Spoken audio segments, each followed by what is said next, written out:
Okay, so now I've reversed it and you can see there's my trailer way down in the parking lot, my camper, and I'm walking over into the path in the woods.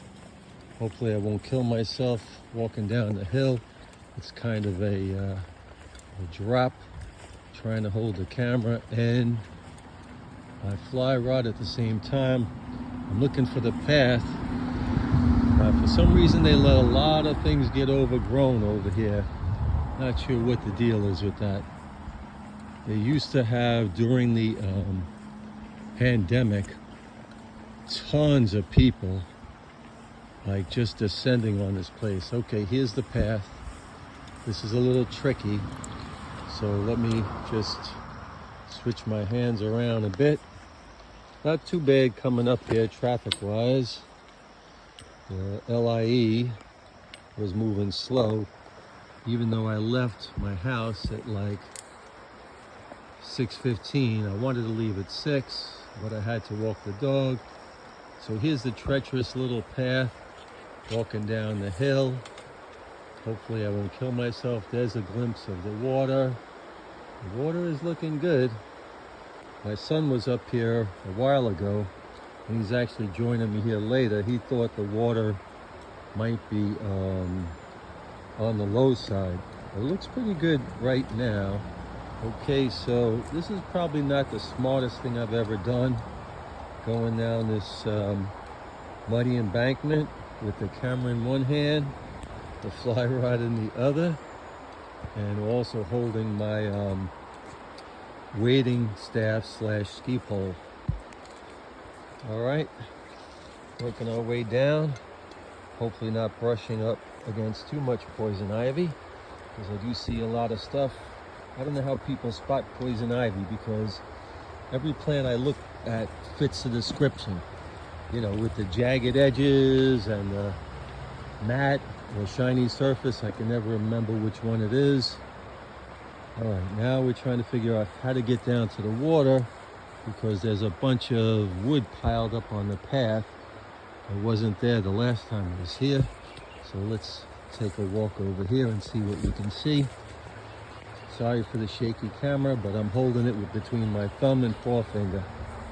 So I guess I'm just doing the best I can. Now, when it was high water, a couple of years ago, maybe 2 years ago, really high and dirty water, this spot was one of the few spots where I could catch fish, because as you can see, it kind of has a slow water cove, a very small cove. So, you know, I wasn't getting like 20 fish, but I caught fish, and I was happy because, you know, the conditions were not ideal. All right, just trying to focus a little bit. My staff is getting in the way. All right, that's better. So I'm stepping out just a little bit. We'll take a look before I start fishing. Okay, so what I usually like to do, I'm using a sink tip, even though the water's not high. I don't think it's high. Guess I'll find out once I get out there. I mean, I've seen it lower than this, so this might be good. As I look for big rocks in the water, you can see there's a rock over there. I think you can see it, hopefully. And usually the fish will hang out in those eddies. But there's also, strangely enough, little, like, sunken in areas, and the way I spot them is the water is darker.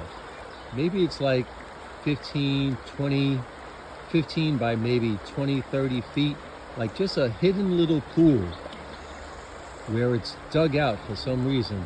I don't know why. Maybe there was a big rock there at one time and it just eroded. Who knows? Because when this thing gets high, it really gets moving. You'll see, you know, trees coming down the river, believe it or not. giant trunks and branches and stuff. So I'm wearing my shorts in the water, and it's not feeling super cold. It's a little bit cool, but not at all cold.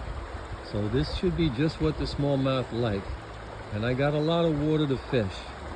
If I have time, I will put another spot when I move up. I'll put the camera back on, and then I'll stitch them all together, hopefully, because I'm not the greatest filmmaker. That's why I usually like to do one take.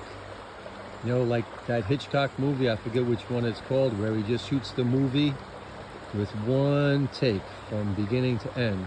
The tape never stops rolling. And that's really the best way I like to shoot with my phone, because editing together the different pieces isn't always as interesting or smooth as I'd like it to be. Anyways, I've blabbed on long enough. I'm going to start off with an olive woolly bugger. You can see it on the end of my rod here. There you go. I usually, I started a couple of years ago adding a little bit of plastic legs to them, and the fish just seem to really like it. I'm using a 5-weight rod with a sink tip. This is a pretty good rod. What is this? This is a, turn it upside down and I can read it. This is a, what happened here? There we go. This is a moonshine drifter, 5-weight, and it wasn't expensive. It's not a $300 rod. I'm not really like the $300 rod dude, because I'm the dude who break the $300 rod so many times that they would probably cancel my lifetime warranty. So this rod, maybe it was $150, I don't even remember, it could be less. But it's a nice rod, it's got good casting action, and you know what? I'm not the maestro of casting, so what do I need a $1,000 rod for? If someone wants to give me a $1,000 rod, would I refuse it? Heck no, I'm not an idiot. All right, tight lines, and hopefully I'll put it back on again. Maybe I'll show myself with a fish. Bye. Over and out, Flyrodder Shawn.